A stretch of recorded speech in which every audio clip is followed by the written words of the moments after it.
दो जगहों से लॉन्ग मार्च का आगाज हुआ जहां पे सुबह लोग निकले और वहां पे इक्का दुक्का वाकयात भी हुए, झड़पें हुई, लड़ाई हुई, काफ़ी डंडे भी चले और बहुत सारे लोग जख्मी भी हुए। चंद शहादतों की भी इतला है, लेकिन अभी तक चीज़ें कंफर्म नहीं हो रही। तो काफिला रुका नहीं है, बल्कि लोगों ने कंट्रोल कर लिया शहर के ऊपर, सड़कों के ऊपर, और वो आगे बढ़ना शुरू हो गए। एक तो जनाब मीरपुर से बड़े काफिले निकले हैं और दूसरा डुडियाल से। ये दो जो है वो बिगनिंग वाले पॉइंट्स हैं, बिल्कुल जहां से काम शुरू होता है, डुडियाल और मीरपुर से। ये नक्शा मैं आपके सामने रखता हूं। ये है जी आज़ाद कश्मीर का नक्शा। ये बिल्कुल बारीक नक्शा है। ये नीचे सबसे अगर आप गौर से देखें तो नीचे बिम्बर का इलाका है, उसके ऊपर मीरपुर का एरिया है। तो ये ढुडियाल है और साथ मीरपुर है। यहां से काफिले निकलते हैं और वो इकट्ठे होने के बाद अब कोटली की तरफ बढ़ रहे हैं। कोटली जो है वो एक बड़ा हसास मकाम है। कोटली को अगर क्रॉस कर लिया इन काफिलों ने तो उसके बाद फिर इनको रोकना मुश्किल हो जाएगा, बल्कि बहुत मुश्किल हो जाएगा। उसकी वजह यह है कि कोटली से ऊपर जब आप चले जाते हैं, पुलंदरी, रावलाकोट, बाग, तो ये वो लोग यहां पे रहते हैं जो बहुत सख्त गिर किस्म के लोग हैं और वो बड़े सख्त लोग हैं। वो जहाद में बिलीव करते हैं और मकबूजा कश्मीर में भी इन लोगों ने बड़ा लंबा अरसा बहुत सारा जहाद लड़ा है। तो यहाँ के लोग जो हैं वो बड़े सख्त तबीयत के हैं और जो हार्ड कोर टीमें हैं जो जॉइंट अवामी एक्शन कमेटी से ताल्लुक़ रखती हैं वो यहीं की हैं, यानी रावलाकोट के और पुलंदरी के लोग हैं। तो कोटली का एक बड़ा चैलेंज है जिसको इस बहुत बड़े इज्तिमा ने क्रॉस करना है। हज़ारों की तादाद में इसमें लोग हैं। कई इलाकों में मारपीट जो है वो रिपोर्ट हुई है अभी तक। और कोटली से कुछ इतलात के मुताबिक 3 और कुछ इतलात के मुताबिक 7 अफराद के जाँ बहक होने की इतला आई। उसके अलावा कोटली से पता चला है कि 5 सिक्योरिटी एहलकार भी जख्मी हुए हैं और दर्जनों शहरी जख्मी हुए हैं। जबकि कोटली में जो सरकारी अस्पताल है उस पर रेंजर्स ने अपना कंट्रोल कर लिया है। ये जो अस्पताल पे कंट्रोल करने का एक तरीक़ाकार है, ये इस्लामाबाद पिम्स अस्पताल से दरियाफ्त हुआ था। जब 26 नवंबर 2024 को गोलियां मारी गई पाकिस्तान तहरीक इंसाफ के वर्कर्स को, तो उसके बाद लोग वर्कर्स को उठा के अस्पताल की जाने भागे। तो करीबी अस्पताल जो था वो पिम्स अस्पताल था। तो जैसे ही लोग पिम्स अस्पताल पहुंचते गए तो वहां पे सिक्योरिटी फोर्सेस की गाड़ियां खड़ी थीं। वो लोगों को उठा के गाड़ियों में डाल के गिरफ्तार करना शुरू हो गए। तो ये एक तरीक़ाकार रखा गया था पहले गिरफ्तारियों का। तो आज़ाद कश्मीर में भी इसी तरीक़ाकार पे जो कोटली के अंदर अस्पताल है उस पर रेंजर्स ने कंट्रोल किया हुआ है। वहाँ से जो मकामी इंफॉर्मेशन या रिपोर्ट्स आ रही हैं उनके मुताबिक वीडियोस बहुत मुश्किल से आ रही हैं, लेकिन बहुत सारी वीडियोस अब मेरे पास मौजूद हैं। पूरा इनबॉक्स भरा हुआ है, बड़े पैमाने पे लोग मैसेजेस कर रहे हैं और वीडियोस भिजवा रहे हैं। कोई ना कोई बंदोबस्त उन्होंने कर रखा है कि इन्फॉर्मेशन पहुंच जाए। तो बरतानिया में यहाँ पे इन्फॉर्मेशन, मेरे ख्याल में इस्लामाबाद में इन्फॉर्मेशन पहुंचे, उससे पहले बरतानिया में इन्फॉर्मेशन पहुंच जाती है। और रीज़न उसका ये है कि बरतानिया में बहुत बड़े पैमाने पे बहुत बड़ी तादाद में ओवरसीज़ कश्मीरी रहते हैं। तो ये जुड़े हुए हैं अपने घर वालों के साथ और जहाँ जहाँ पे इनके पास फैसिलिटी है ये वहाँ से वीडियोज़ आ रही हैं कि जनाब इस इलाके में अब ये हो रहा है। अमली तौर पे जो आज़ाद कश्मीर है वो वहाँ लॉकडाउन है, यानी वो बंद है। हुकूमत ने पूरी कोशिश की कि बाजार बंद ना हो, इलाके बंद ना हो, लेकिन हू का आलम है। बहुत सारे इलाकों में, कुछ एरियाज में कुछ दुकानें खुली भी हैं, लेकिन ज़्यादातर कश्मीर जो है वो लॉकडाउन के ज़ेर असर है। और जो जॉइंट अवामी एक्शन कमेटी जिसे कलअदम करार दे दिया गया, उस कमेटी की कोशिशों से उन्होंने कश्मीर को बंद किया हुआ है। जो काफिला चला है उसे क्या चीज़ें मैसर आई वो भी मैं आपको बताया। तो लोगों ने अपने घरों से खाना खिलाया। ये बड़ी हैरत की बात है कि लोग किस तरह से इस जॉइंट अवामी एक्शन कमेटी के साथ जुड़े हुए हैं। ये बहुत हैरान कुन है। लोगों ने अपने घरों से खाना खिलाया कश्मीरियों को जो निकले हैं एहतजाज करने के लिए, और रास्ते में सबीलें लगी हुई हैं पानी की। कुछ बेकरियां जो हैं वो खुली थी, वहाँ से लोगों को खाने पीने की चीज़ें दी गई। तो दवाइयों के अलावा, बेकरियों के अलावा, दूध की दुकानों के अलावा या मेडिकल स्टोर्स के अलावा, इन चीज़ों के अलावा बाकी तमाम चीज़ें बंद हैं। और ख़ास तौर पे जहाँ से ये काफिला गुजरा है वहाँ पे तो मुकम्मल तौर पे पहिया जाम, हड़ताल और बंदिश है हर चीज़ की। सिर्फ वही लोग चल रहे हैं जो काफिले के अंदर शामिल हैं। यहाँ पे एक पुल है जिसका इफ्तिताह नहीं हो रहा था बड़े लंबे अरसे से, और बड़े लंबे अरसे से इसके ऊपर जो है वो एक कंट्रोवर्सी भी थी। 20-25 साल हो गए। तो मुजाहिरीन ने ये उठाया हरियाम पुल जो है, इसका इफ्तिताह भी कर दिया जाते जाते, और ये पुल को क्रॉस करके आगे की तरफ बढ़ रहे हैं। इस वक्त ये काफिला कहाँ पे है? जो बड़ा काफिला है वो इस वक्त मौजूद है कोटली के दरवाजे पे, यानी यहाँ पे एक पावर प्लांट है, उसके करीब से गुजर के ये पहुंच गए हैं, बिल्कुल कोटली में दाखिल होने वाले हैं। अगर ये कोटली में दाखिल होते हैं और कोटली के लोग इनके साथ शामिल हो जाएं, क्योंकि कोटली में सुबह से लड़ाई चल रही है और वहां पे काफ़ी एहतजाज हो रहा है, क्योंकि यहाँ के लोगों ने जो एहतजाज करने के लिए बड़ा काफिला आ रहा है उनका इस्तकबाल करना था, उनके खाने पीने का भी बंदोबस्त करना है, उनको ठहराने का भी बंदोबस्त करना है, और उसके बाद फिर ये आगे बढ़ेंगे कोटली से पुलंदरी की जानिब, और पुलंदरी से फिर ये जाएंगे रावला कोट, और रावला कोट से फिर बाग की तरफ जाएंगे, और बाग से आगे इनकी मंजिल है मुजफ्फराबाद। तो जितनी रुकावटें हैं उनको देखते हुए ये लगता है कि इनको 2-3 दिन शायद ये सफ़र पूरा करने में लग जाए, या हो सकता है इससे पहले इनको डिस्पर्स होना पड़ जाए, या हो सकता है कि इससे ज़्यादा टाइम इन्हें लग जाए, कुछ भी हो सकता है, या किसी जगह पे ये बैठ जाएं। लेकिन अभी फिलहाल ये कोटली के दरवाजे पे है, बहुत बड़ा काफिला। पुलंदरी में लड़ाई हुई है, वहाँ पे मकबूल बट चौक है जो बड़ा मशहूर चौक है वहाँ का।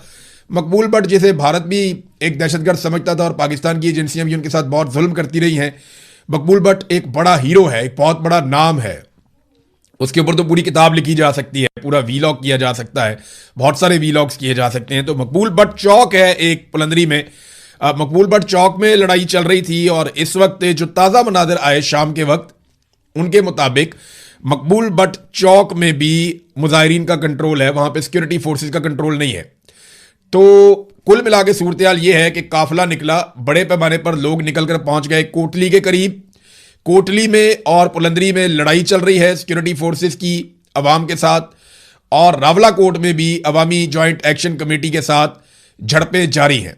कई जगहों पे लोग जुलूस निकाल रहे हैं, छोटी छोटी रैलियों की तादाद में, छोटे छोटे, यानी कहीं पे 200, कहीं पे 500, कहीं पे 800, इस तरह लोग निकल रहे हैं, और निकल के वो अपनी एग्जिस्टेंस शो कर रहे हैं, अपने लोगों को गरमा रहे हैं। लेकिन जैसे ही ये मेन काफिला अगर पहुंच जाता है और वो गुजर जाता है कोटली के अंदर से, तो कोटली से बहुत बड़ी तादाद में लोग शामिल हो सकते हैं। फिर उसके बाद पुलंदरी का इलाका है, ये पहले से ही एक मैदान जंग बना रहा, और यहां पे लोगों ने कंट्रोल हासिल कर लिया है। कोटली में सुबह से अब तक शहादतें भी रिपोर्ट हुई हैं, बहुत सारे सिक्योरिटी फोर्सेस के लोग जो है वो जख्मी भी हुए हैं। दूसरी तरफ हुकूमत बहुत अजीबोगरीब काम कर रही है। एक तरफ जो फैसल राठौर है वजीर आजम आज़ाद कश्मीर के, एक तरह से वो कठपुतली वजीर आजम है, उनकी कोई हैसियत नहीं है, लेकिन वो इंटरव्यूज के अंदर बार बार एक बात कर रहे हैं कि हम बातचीत करना चाहते हैं, बातचीत करने के लिए तैयार हैं, हम बैठना चाहते हैं, हम चाहते हैं कि बैठ के मसाइल का हल निकले, सीटों का कोई मसला नहीं है, मुहाजिरीन की सीटें इंसानी जानों से ज्यादा कीमती नहीं है, ये बातें वो कर रहे हैं एक तरफ। लेकिन वो मुज़ाकरात करना किन के साथ चाहते हैं? क्या वो मुज़ाकरात करना चाहते हैं उन लोगों के साथ जिनके नाम उन्होंने 1-1 करोड़ रुपया हर एक के सर के ऊपर इनाम रख दिया? ये 4 लोग हैं, इनके सरों के ऊपर इनाम रख दिया गया। शौकत नवाज मीर, उमर नज़ीर कश्मीरी, ख्वाजा मेहरान अरशद और सरदार अमान खान, ये 4 मेन लोगों में से एक है। यानी और भी बहुत सारे लोग हैं, और ये ऐसा नहीं है कि अवामी ज्वाइंट एक्शन कमेटी इन 4 लोगों की मोहताज है। वहां पे जो भी शामिल होता है वो खुद ही लीडर बन जाता है, और ये लोगों की कमेटी है, ये लोगों की कमेटी है, यानी आम अवाम ने ये कमेटी बनाई हुई है। ये ऐसा नहीं है कि चंद लोगों ने मिलकर अवाम को इकट्ठा करके बेवकूफ बनाया हुआ, ये वो चक्कर ही नहीं है। ये जो अवामी ज्वाइंट एक्शन कमेटी है ना, इसका रिवर्स किस्म का फॉर्मूला है। ये ऊपर से नीचे की तरफ ताकत नहीं जा रही, नीचे से ऊपर की तरफ आ रही है। आप अगर ये 4 बंदे पकड़ लें जिन पे 1-1 करोड़ रुपए का आपने इनाम रखा हुआ है इनके सरों पे, तो क्या इसके बाद एहतजाज खत्म हो जाएगा? मुझे तो नहीं लगता कि इससे खत्म होगा। एहतजाज खत्म होगा बातचीत के जरिए से, या ताकत के बहुत अंधे इस्तेमाल के जरिए से, कि आप बहुत सारे लोग मार दें, बहुत तबाही फैला दें, आप एक ऐसी नफरत का बीज बो दें जो तनावर दरख्त बनेगा ही बनेगा। ये जो आज आप फसल बोएंगे ये आपको कल काटनी पड़ेगी। आप जो मर्जी कर ले, आने वाली नस्ल आपको माफ नहीं करेगी, क्योंकि लोगों पे गोली चलाना बहुत आसान है। एक ट्रिगर आपने दबाना, गोली चल गई, लेकिन उसकी कीमत चुकानी पड़ती है नस्लों को, और वो कीमत चुकाना बहुत मुश्किल है। ये कोई भी फोर्सेस जितनी मर्जी ताकतवर हो, कोई रियासत कितनी भी ताकतवर हो, वो इसकी कीमत नहीं चुका सकती। गोली से आप नफरत बो देते हैं, और फिर आपको एक नफरत की पूरी फसल काटनी पड़ती है, वो कई गुना ताकत के साथ वापस आता है। बहरहाल ताकत का अंधा इस्तेमाल जारी है। एक तरफ तो जनाब वो कह रहे हैं जी हमने मुज़ाकरात करने इन लोगों के साथ, और दूसरी तरफ इन लोगों के नाम जो हैं वो कलदम तंजीम बना के इनकी गिरफ्तारियों और इनके छापों के लिए बाकायदा जो मुखबरी करेगा उसके लिए 1 करोड़ रुपए का इनाम भी मुकर्रर कर दिया कि इनमें से कोई एक बंदा पकड़वाएं और 1 करोड़ रुपया आप ले लें। यानी आप गद्दारी करें अपने लोगों के साथ, अंदर से कोई बंदा वो बताए जनाब ये यहां बैठा हुआ है, वहां पे आके पकड़ें, उसको 1 करोड़ रुपया दिया जाए। किसी को 1 करोड़ नहीं मिलना। ये आज तक मैंने नहीं देखा कि किसी बंदे को इनाम की रकम मिली हो। वो अमेरिका ने अटैक किया था ना वेनेजुएला के ऊपर, तो उसने बहुत इनाम रखा हुआ था उसके सर पे मादुरो के। तो जिन लोगों ने कहा था कि ये इनाम हमें मिले, अमेरिका ने कोई नहीं दिया इनाम। इधर अमेरिका इनाम नहीं देता तो पाकिस्तान इनाम देगा? सवाल ही पैदा नहीं होता। अगर फैसल राठौर साहब वाकई चाहते हैं कि उन्होंने मुज़ाकरात करने हैं तो वो ये कलदम का ठप्पा हटाएं, ज्वाइंट अवामी एक्शन कमेटी के लोगों के साथ बैठ के बातचीत करें, उनके सर के ऊपर जो इनामात रखे गए हैं ये सिलसिला रोकें। और बड़ी अजीबोगरीब खबरें पाकिस्तान की मीडिया पे चलवाई जा रही। सबसे पहले तो एक बंदा है, और ये बंदा आप देख लें, इसको आप याद रखिएगा कि सबसे पहले जो ज्वाइंट अवामी एक्शन कमेटी को छोड़ने का ऐलान किया वो फैसल गिलानी ने किया है। एस्टेब्लिशमेंट का दबाव होगा और पाकिस्तान के हर टीवी चैनल पे ट्रांसमिशनें चला दी गई, जनाब इस बंदे ने अवामी ज्वाइंट एक्शन कमेटी छोड़ दी। हालांकि इसकी कोई हैसियत नहीं थी ज्वाइंट अवामी एक्शन कमेटी के अंदर। मैंने जो लोगों से पूछा उन्होंने कहा जी हम तो इसको जानते भी नहीं ज्यादा। बहरहाल वो छोड़ते हुए कहता है जी मासूम शहरियों के खून से होली खेली जा रही है, मैं ज्वाइंट अवामी एक्शन कमेटी से खुद को अलग करता हूं और उसको छोड़ने का मैं ऐलान करता हूं। इसी तरह पाकिस्तान तहरीक इंसाफ भी छुड़वाई लोगों से, इसी तरह तहरीक लब्बैक भी छुड़वाई लोगों से। अब खबरें चलाई जा रही हैं कि जनाब इनके ताल्लुकात साबित हो गए हैं भारत के साथ, यानी फितनतुल खवारिज के साथ और भारत के साथ कलदम एक्शन कमेटी का गठजोड़ साबित हो चुका है। इस किस्म की खबरें चलाई जा रही हैं और पुराना स्क्रिप्ट है बहुत, यानी तहरीक लब्बैक वालों के घर से भी इंडियन करेंसी मिल गई थी, यहां पे शौकत नवाज मीर के घर से भी इंडियन करेंसी मिल गई है, आपको पीटीआई वालों के घरों से भी मिल जाती है, आपको तालिबान के घर से भी इंडियन करेंसी मिल जाती है। ये इंडियन करेंसी बड़ी चालाक है। एमक्यूएम के ऊपर एक्शन हो तो वहां से इंडियन करेंसी मिल जाती है, तहरीक लब्बैक के ऊपर एक्शन हो तो वहां से इंडियन करेंसी मिल जाती है। जिस पॉलिटिकल पार्टी के ऊपर जब भी कभी पाकिस्तान की मिलिट्री एस्टेब्लिशमेंट हाथ डालती है तो एजेंसियों को उनके लोगों के घरों से इंडियन करेंसी मिल जाती है।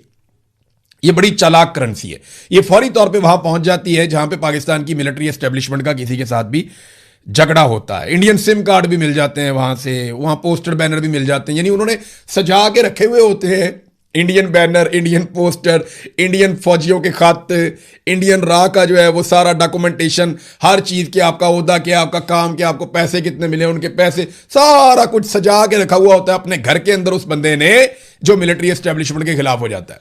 और बाद में जाके छापा मारा जाता है और इंकशाफ होता है कि वो ये तो रा का एजेंट निकल आया। तो जनाब रा के 5 एजेंट भी आईएसआई ने पकड़े, खबर ये भी दी गई। ये जरा खबर देखें आप, एक्सप्रेस न्यूज पे छपी है। छपी क्या है, छुपवा देते हैं। वो कह रहे हैं जी फितनतुल खवारिज भारत और कलदम अवामी एक्शन कमेटी का गठजोड़ बेनकाब हो गया, होश रुबा इंकशाफात सामने आ गए और जनाब रा के लिए सरगर्म खारजी शहजाद के कलदम एक्शन कमेटी से रवाबित मंजर आम पर आ गए। जनाब रा के बंदे पकड़े गए, रा के जो बंदे हैं वो 5 बंदे, उनका पता चल गया कि ये रा के हैं, आईएसआई ने कार्रवाई की और जनाब यही बंदे जो रा के साथ ताल्लुकात रखते हैं, यही बंदे अवामी ज्वाइंट एक्शन कमेटी के भी मेंबर हैं। ये जनाब अब इस किस्म की खबरें चलवाई जा रही हैं। तो ये पुराना स्क्रिप्ट है, पुरानी खबरें हैं, कोई नई चीज इनमें नहीं है, ये हमेशा से यही होता रहा है। तो जब आपने मुज़ाकरात करने हो तो फिर आपको कम से कम दिल बड़ा करना पड़ेगा, उन लोगों को मौका देना पड़ेगा कि वो आकर बैठते आपसे बात करें। जो वजीर आज़म है आज़ाद कश्मीर का, वो इस्लामाबाद से वापस कश्मीर जाने के लिए तैयार नहीं है, वो इस्लामाबाद में बैठे हैं, वो कश्मीर जा ही नहीं रहे। और जो ज्वाइंट अवामी एक्शन कमेटी के लोग हैं वो चुपते फिर रहे हैं कि उनके ऊपर पुलिस और रेंजर्स और सिक्योरिटी फोर्सेस छापे मार रही हैं, वो उनके खून के प्यासे हो गए, उन पे गोलियां भी चलाई गई हैं, वहां लोग भी शहीद हो रहे हैं। तो मुज़ाकरात कौन करेगा, किसके साथ करेगा, कहां पे बैठेंगे? ये सिर्फ मुज़ाकरात की बात करके फेस सेविंग ले रहे हैं ताकि कल कलां को ये कहें जनाब मैं तो बातचीत करने का हामी था, देखिए हमने बातचीत के जरिए मसला हल कर दिया। हालांकि बातचीत के तमाम दरवाजे इन लोगों ने बंद कर दिए। कल तलत हुसैन का प्रोग्राम चल रहा था, एस्टेब्लिशमेंट ने वहां पे चलते प्रोग्राम के अंदर मैसेज भिजवा के तलत हुसैन को बताया कि जनाब हमने नहीं ये कबूल करना, ये जो आप वजीर आजम कह रहा है ये बकवास करता है, ये हम नहीं मानते इसको। यानी सादी बात तो यही है ना, वजीर आजम वहां पे कोई और बात कर रहा था, तलत हुसैन को मैसेज आ जाता है एस्टेब्लिशमेंट का और उसको बताया जाता है जनाब हम नहीं ये मानते, ये जो भी कहता रहे बेशक। तलत हुसैन ने पढ़ के वो मैसेज सुना दिया वजीर आजम को और वजीर आजम कहता है नहीं जी ठीक है, वो भी अपना पैंतरा बदल गया फौरी तौर पर। ये नाज़रीन पाकिस्तान के अंदर मीडिया जर्नलिज्म कर रहा है, सियासतदान सियासत कर रहे हैं और एस्टेब्लिशमेंट जो है वो फैसले कर रही है। आईजी ने नाज़रीन एक बड़ी अजीबोगरीब तकरीर कर दी वहां पे सियासतदानों वाली। बल्कि मैं अभी देख रहा था कि ईरान ने जंग लड़ी है अमेरिका के साथ, किसी अमरीकी या ईरानी जर्नैल ने भी ऐसी तकरीर नहीं की, किसी इसराइली जर्नैल ने भी ऐसी तकरीर नहीं की, पूरे मिडल ईस्ट के अंदर किसी जर्नैल ने या किसी फौजी ने या किसी सियासतदान ने ऐसी शानदार तकरीर नहीं की। या पाकिस्तान के जर्नैलों ने कभी इंडिया के साथ लड़ाई में ऐसी तकरीर नहीं की, ना कभी इंडियन जर्नैलों ने ऐसी तकरीर की है जैसी तकरीर कर दी आईजी कश्मीर ने। ये आईजी कश्मीर वही आदमी है जिसने कहा था 1000 बंदा मारूंगा तो अमन आ जाएगा।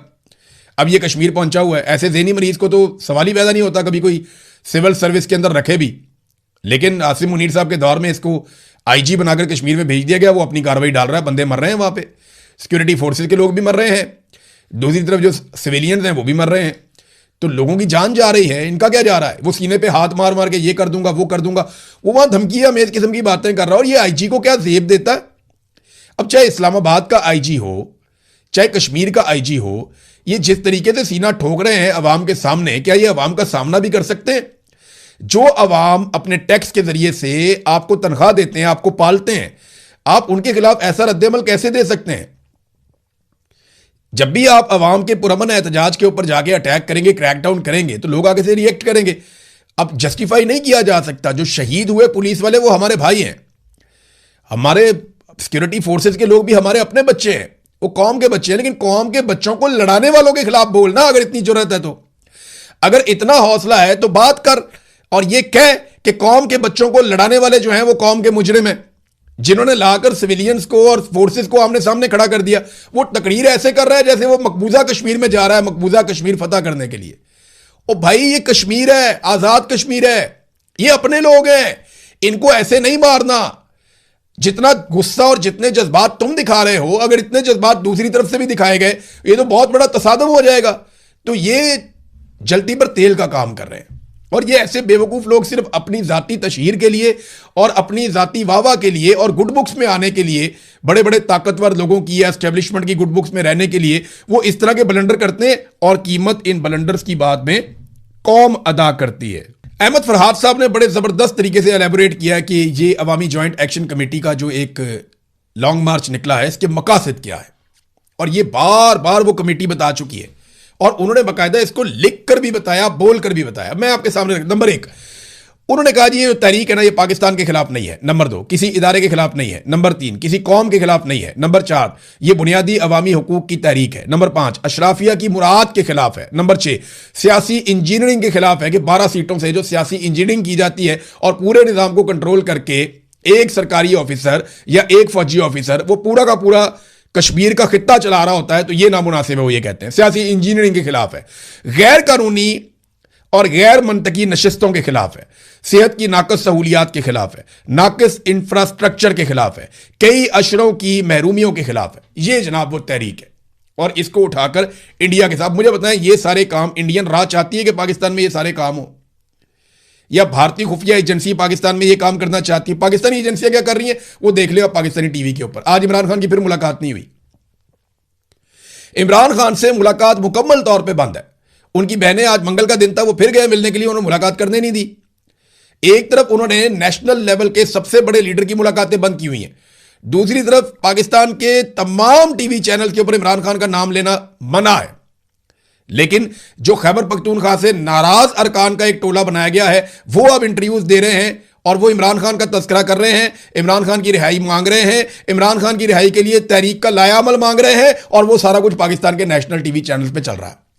जरा अपने आप से पूछिए आप एक दफा कि जिस आदमी का नाम पाकिस्तान के नेशनल टीवी चैनल्स पे नहीं लिया जा सकता, उसकी रिहाई की तहरीक चलाने का मुतालबा पाकिस्तान के नेशनल टीवी चैनल्स पे चल रहा है, और कुछ नाराज अरकान सो कॉल्ड वो मुतालबा कर रहे हैं और वो टीवी पे चल रहे हैं। पहले तो पूछो तुमने कौन सी कुर्बानी दी है भाई इमरान खान को बाहर निकालने के लिए? मुझे सुहेल अफरीदी से कोई हमदर्दी नहीं है, वो जो कर सकता था उसने नहीं किया। सुहेल अफरीदी के पास बहुत बड़ा मौका था, अभी भी है, लेकिन सुहेल अफरीदी ने मौके से फायदा नहीं उठाया। उसने नौजवानों को इकट्ठा नहीं किया जो वो कर सकता था, कोई हमदर्दी नहीं है। लेकिन दूसरी तरफ ये जो नाराज अरकान है, जिस तरीके से इनको पाकिस्तान का नेशनल टीवी चला रहा है और इमरान खान की रिहाई के मुतालबात भी नेशनल टीवी पे चला रहा है, ये ऑर्गेनिक नहीं है। इसके पीछे फिर एस्टेब्लिशमेंट है, क्योंकि एस्टेब्लिशमेंट की मर्जी के बगैर पाकिस्तान के नेशनल मीडिया पे कुछ नहीं चलता। अब तक के लिए इतना ही, अपना ख्याल रखिएगा, अपने चैनल का भी। अल्लाह हाफिज़।